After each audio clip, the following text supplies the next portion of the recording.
Hey everybody, Dr. Chris, orthopedic surgeon and sports medicine physician, and today I'm reacting to baseball injuries.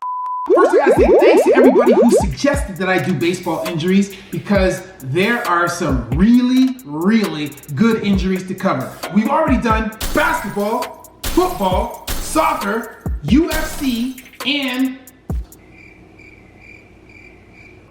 hockey. New day, new sport, so let's break down some baseball injuries and get right to it. Let's get right to this first one here. So we have Gerald Laird from the Kansas City Cardinals. Boom! Right away we can see that one. So we can see that Gerald has his hand held around the bat because he is going to bunt. So the pitcher throws the ball, he kind of miscalculates a little bit, and instead of hitting the bat, it hits directly onto his index finger. When you get your finger stuck in between the hard bat and a ball which is moving at approximately 90 miles per hour, that's gonna hurt. And likely, that's gonna cause a fracture of some sort. If you've ever stubbed your finger or bashed your finger with a hammer, it's gonna hurt like about that much, times 10.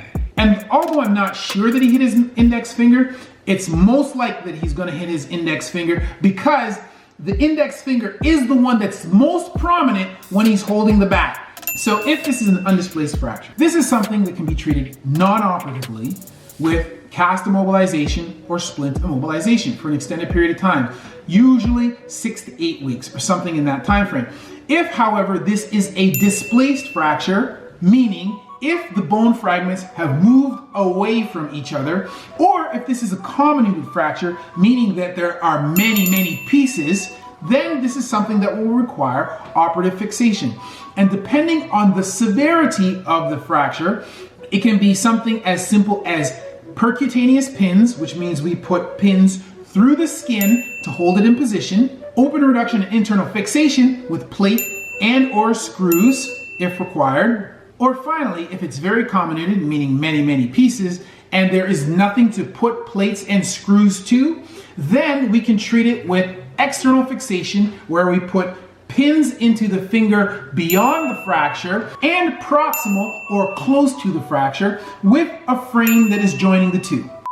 Okay, so that's just a warm-up. So let's get to the good stuff. So this next one is Giancarlo Stanton from the Miami Marlins. Pitch, oh my gosh.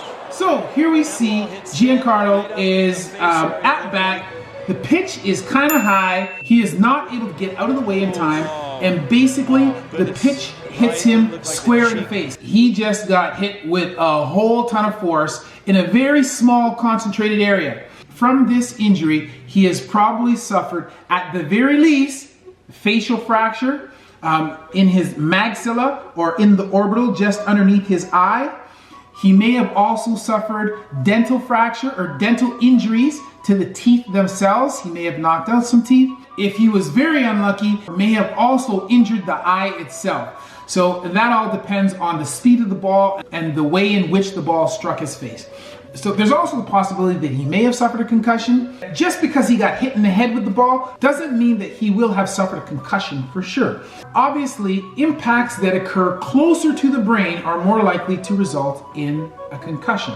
If the impact occurs farther away from the brain, such as lower down the face, in and around the jaw, there is a possibility that some of the force can be dissipated before it is transmitted to the brain. He may not suffer a concussion from the impact.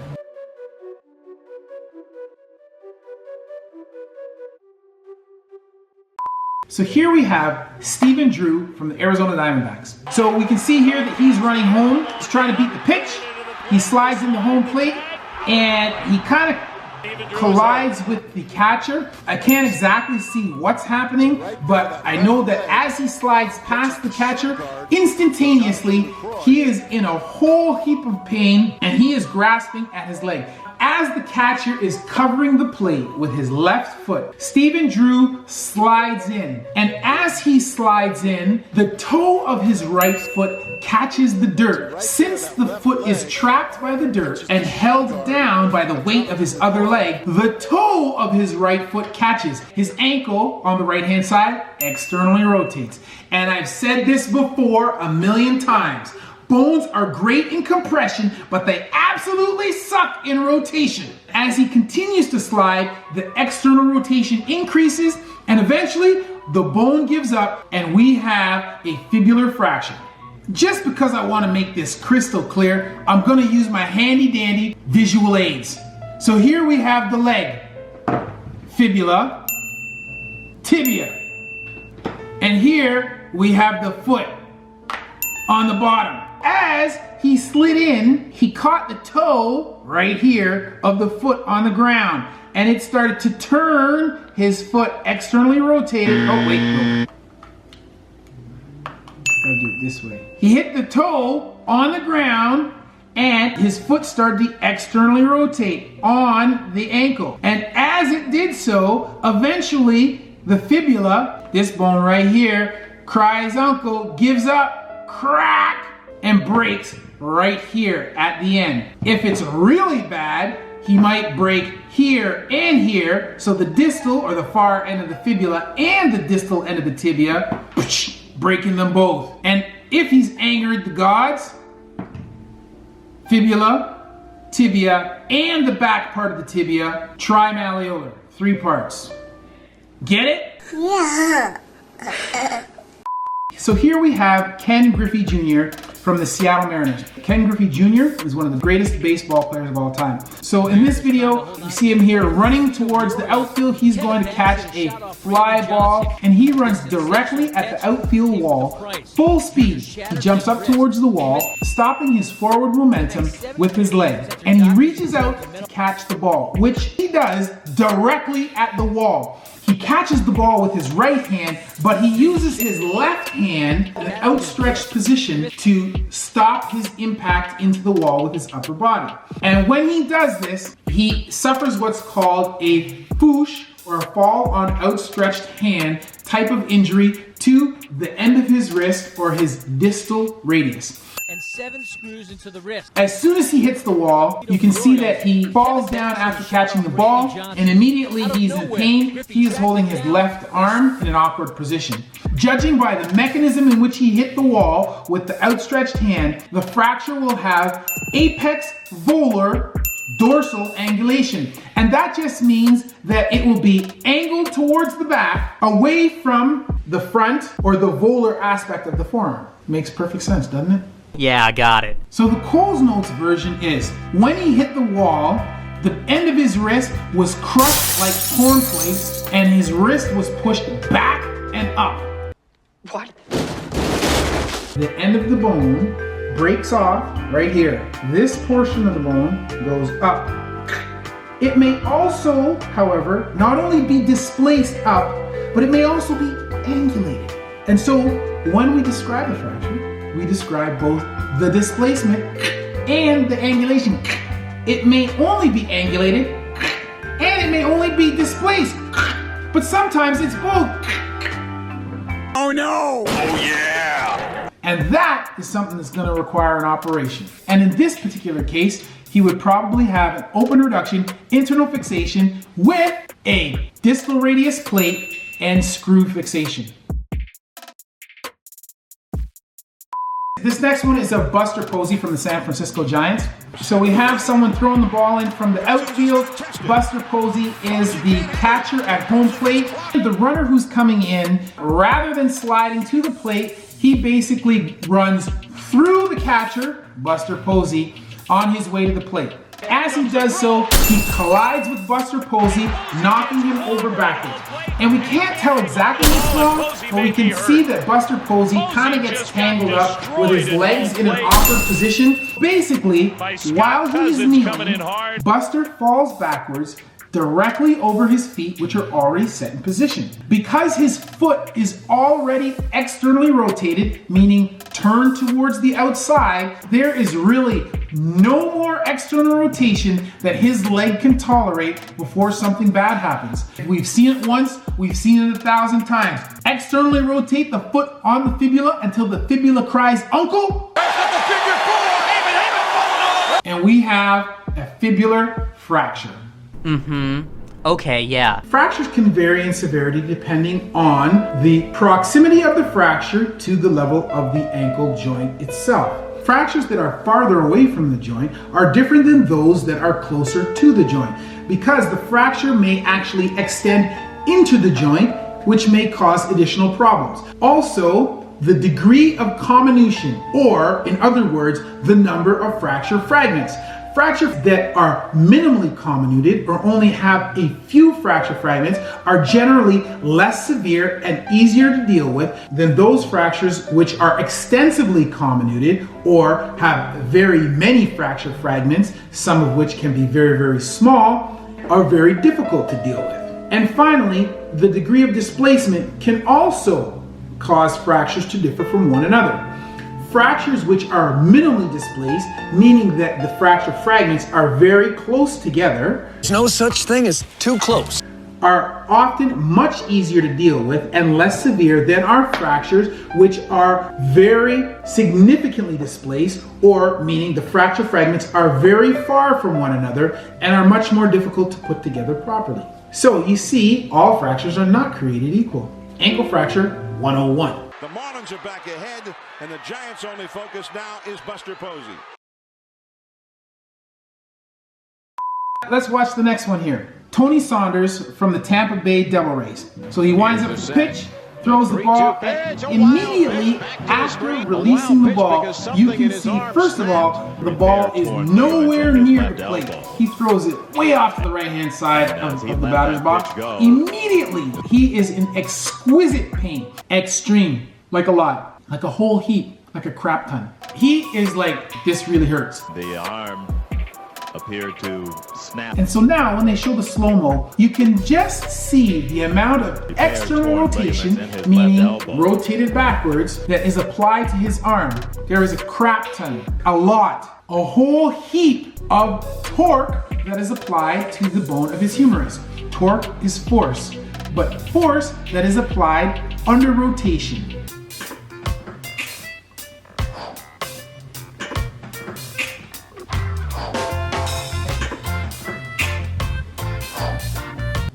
Got that? And just like in the ankle, say it with me, bones are great in compression, but they absolutely suck in rotation. And here we have another example of it. Except here, he hasn't had his arm pinned by anything. The force that he has generated when he is pitching has caused the humerus to rotate on itself beyond its physiologic limit, and voila, spiral oblique fracture of the humerus. Interestingly enough, this is not the only fracture of the humerus that this young man has suffered. Okay, for this next one, we have Kevin Kiermaier from the Tampa Bay Devil Rays. He goes to dive for the ball. As his hand hits the ground, he kind of crumples up in a heap. So here we have the slow-mo. We can see that he comes down. Boom. The tip of his glove actually gets caught in the grass. He is still sliding forward. His whole wrist is extended back in a dorsiflex, meaning towards the back of the forearm, dorsiflex position. We can see that there is going to be an extensive amount of force that is applied to his wrist and to his hand at this level. There are a few injuries that could have happened. He could have easily suffered a distal radius or a distal ulna, or perhaps distal radius and distal ulna fracture. He may have also suffered an injury to one of the 8 carpal bones that are in the wrist. He may finally have also suffered an injury to his metacarpals in his hand, because they were extended back quite severely during his fall. So for the last one, we have Phil Hughes from the Minnesota Twins. So Phil Hughes is the pitcher. He's winding up here. He pitches the ball towards home plate. Batter hits a line drive. And I have to say that being a pitcher is a hazardous occupation, because while collecting videos for this, I saw more than one pitcher get picked off by the ball as it was batted. The batter here hits a line drive, which goes directly towards the pitcher. The ball hits the pitcher right above the level of his knee. Right away, he cannot stand. He falls to the ground, grasping at his knee. There are a few things that could have happened. At the very least, it's going to leave a mark. He's going to suffer a bruise or a contusion of the soft tissue wherever that ball has struck. If he's really unfortunate, he may also suffer a fracture. This could be a chip fracture, undisplaced, or even a displaced fracture. Here, I believe that the commentator states that he has suffered an impaction fracture. I didn't see any x-rays to know if this was the case, but it's quite conceivable that that's the injury that he did suffer after being struck like this. And for those of you who don't know, an impaction fracture is exactly what it sounds like. The bone is crushed. Like, here's the bone. Here is the meteor baseball. Leaves a crater, crushed. If it was significantly impacted, they may try to elevate the surface of the bone, prop that up with bone graft behind the surface of the bone. Usually, this is something that's going to be treated non-operatively with a period of rest. And he just might be left with a divot in his leg. So there you have it. That's been Dr. Chris reacting to Major League Baseball injuries. If you're new to the channel, be sure to subscribe and hit the notification bell so you can be notified when we post new content. If you are a returning member of the intern army, you know what to do. Hit the like button and share this bad boy with a friend. Because, like, what else would you be doing? And, as always, that's been a word from Dr. Chris, not your everyday ortho. Whoosh.